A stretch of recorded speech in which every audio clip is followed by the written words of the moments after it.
कुछ बीमारियां जो होती हैं वो जनरेशनल होती हैं। जनरेशनल का अर्थ होता है कि पूर्वजों से आ रहा है। पूर्वजों से आने का कारण है, जैसा मान लीजिए जब आप किसी डॉक्टर के पास जाते हैं तो डॉक्टर पूछता है कि आपके माता पिता कैसे कैसे देहांत हुए, क्या वो जिंदा है, क्या उनको क्या बीमारियां हैं, अगर ब्लड प्रेशर है, शुगर है, हार्ट है, किडनी डिजीजेस है। तो ये सारी चीजें जो बीमारियां हैं जो पीढ़ी आ रहा है, कैसा आ रहा है, ये कैसा आ रहा है? क्योंकि बाइबल इसके बारे में बात करता है। बाइबल कहता है कि पूर्वजों की बीमारियां बच्चों में आने का कारण है क्योंकि पूर्वजों का श्राप जो है, जो एक पीढ़ी से एक पीढ़ी बहता है, कर्सेस आर जनरेशनल। माने एक पीढ़ी अगर श्रापित है तो वो श्राप दूसरे पीढ़ी में भी आता है। उसी तरीके से जो बीमारी है वो आशीष नहीं है। अगर आप कोई भी सोच रहे हैं कि बीमारी आशीषित है तो उसको आपको नकारना होगा, you have to deny it, और आपको बोलना होगा कि बीमारी आशीषित नहीं है, वो तो श्राप है, और श्राप पूर्वजों से बहता हुआ आ रहा है। और ये श्राप जो पिता, कई बार देखते हैं दादाजी को हृदय का रोग था, बेटे को हृदय का रोग है, पोते को हृदय का रोग है, पोतियों को हृदय का रोग है, ये बह रहा है। लेकिन आपको मालूम है कि इसको तोड़ा जा सकता है, इसको तोड़ा जा सकता है, और इसको तोड़ा जा सकता है यीशु मसीह के लहू के द्वारा।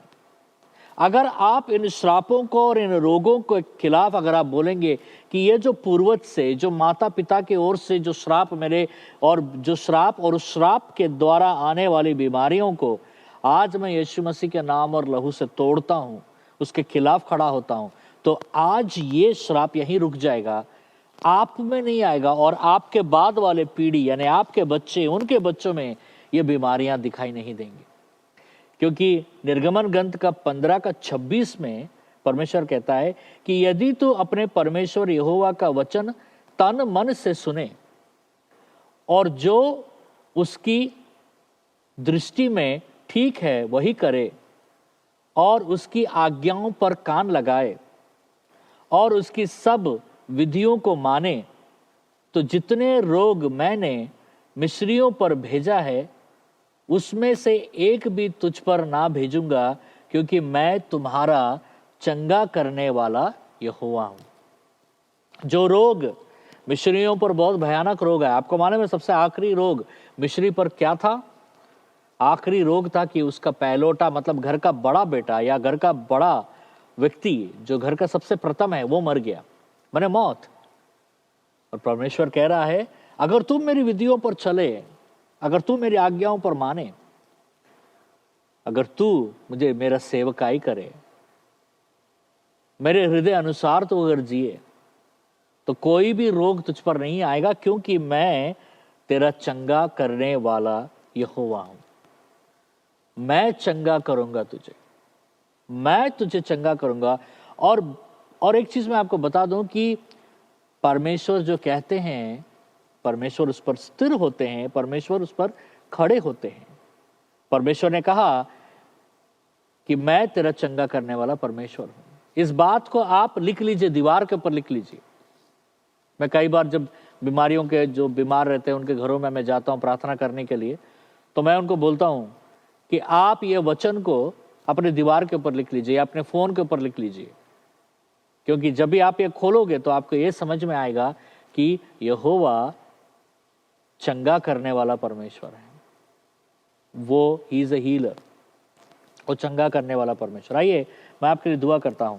धन्यवाद पिता, ये जो सारे श्राप और पाप है जो पूर्वजों के दौर से आ रहा है आपके संतान के जीवन में, इसके विरुद्ध खड़े होते हैं और इस सारे श्राप और पाप को आज हम यहीं रुक जाए आदेश देते हैं यीशु के नाम से, और कहते हैं कि रुक जाओ, आज तुम्हारा बल यहीं टूट गया, आज तुम यहीं खत्म हो गए यीशु नासरी के नाम से।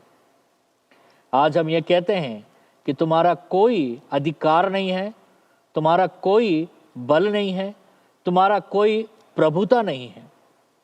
आज तुम और तुम्हारा श्राप टूट रहा है यीशु मसीह के नाम से। और ये श्राप यहाँ से आपके जीवन और आपके बाद में आपके संतान के जीवन में ये श्राप और प्रवेश नहीं करेगा, ये बीमारी प्रवेश नहीं करेगा, क्योंकि यहोवा चंगा करने वाला और छुड़ाने वाला परमेश्वर है। यीशु के नाम से आमीन।